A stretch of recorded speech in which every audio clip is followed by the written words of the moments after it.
Hello everyone, कैसे हैं आप? आपका जो मेजर एक एग्जाम है वो है आरबीआई असिस्टेंट। और आरबीआई असिस्टेंट की क्वाल के पेपर में रेशियो एंड एजेस का क्वेश्चन आपको जरूर दिखेगा। तो आज सीखेंगे इस टाइप के क्वेश्चन को आप लोग कैसे बहुत आसानी से और स्मार्टली कर सकते हो, है ना। तो इस क्वेश्चन में बोला गया है ratio of present ages of Raman and Ishita is 10:9। ठीक, at the time of birth of Pihu, another person, their ratio was 8:7. किसका ratio? Ratio of ages of Raman and Ishita at the time of Pihu's birth is 8:7. If Pihu is 8 years old now, पूछा गया है what was the age of Raman at the time of birth of Pihu। बहुत simple सा question है। सबसे पहले हम समझते हैं कि पहले क्या बोला गया, अभी का रेशियो है रमन एंड इशिता का 10:9। पहले हम कन्वेंशनल वे में देख लेते हैं, फिर हम एक ट्रिक बताएंगे जिससे आप इस क्वेश्चन को सेकंड में कर सकते हो, विद इन सेकंड, है ना। तो बोला गया था कि ये प्रेजेंट एज का रेशियो है 10:9 ऑफ रमन एंड इशिता। ठीक, अब क्या हुआ, अब बीच में पीहू का बार्थ हुआ, पीहू पिक्चर में आ गया, है ना। अब उस टाइम पे बोला गया कि जब पीहू का बार्थ हुआ था उस टाइम पे रमन एंड इशिता का एज का रेशियो क्या था, 8:7।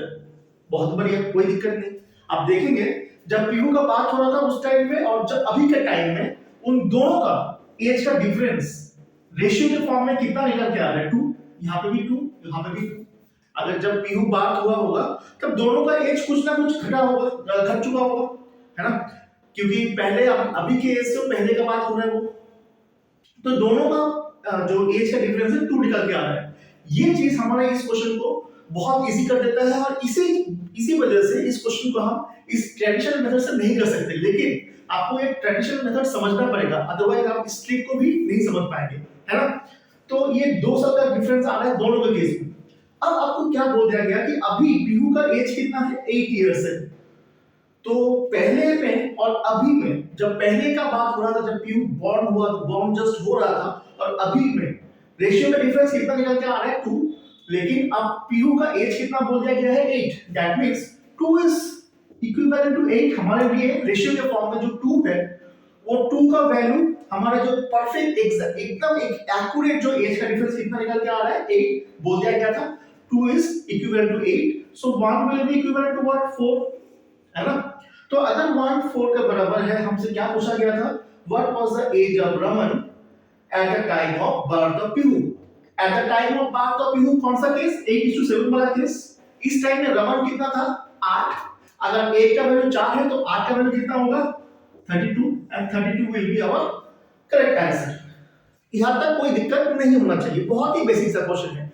लेकिन हमने जो पिछले वीडियो में भी एक बार डिस्कस किया था उसी को कंटिन्यूएशन कर रहा हूं थोड़ा बहुत।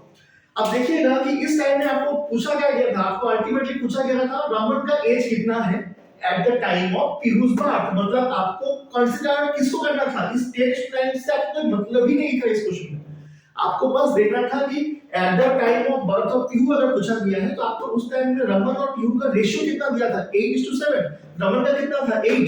तो उसका एज जो भी होगा 8 के मल्टीपल में होगा। अब आप बोल सकते हो सर नन है, नन क्यों मेंशन कर रहा हूं, क्योंकि 8 का मल्टीपल में आपको बस एक ही ऑप्शन मिलेगी।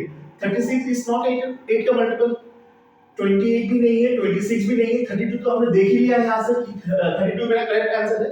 तो आप बोल सकते हो कि सर नन भी तो हो सकता है, जरूर हो सकता है। अगर आपको 100 बार पेपर में क्वेश्चन दे रहा है तो एक बार नन जरूर हो सकता है, लेकिन 99% ऑफ टाइम अगर आरबीआई असिस्टेंट जैसा क्वेश्चन पेपर में या फिर आईपीएस क्लर्क जैसा पेपर में आपको ये क्वेश्चन दिया जा रहा है तो आपको ये चीज, ये कांसेप्ट आप इसका यूज करो, इसीलिए दिया जा रहा है क्योंकि वहां पे आप लोग जानते होंगे कट ऑफ बहुत ज्यादा जाता है।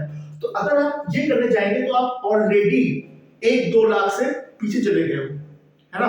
तो आपको वहां पे ये स्मार्ट ट्रिक अपनाना पड़ेगा, ठीक है ना। So thank you for watching this video. आप लोग इस चैनल पे बने रहिए, यहाँ पे हम लोग बहुत कुछ इंटरेस्टिंग लेके आने वाले हैं अपकमिंग डेज में। तो so please stay tuned. Thanks again.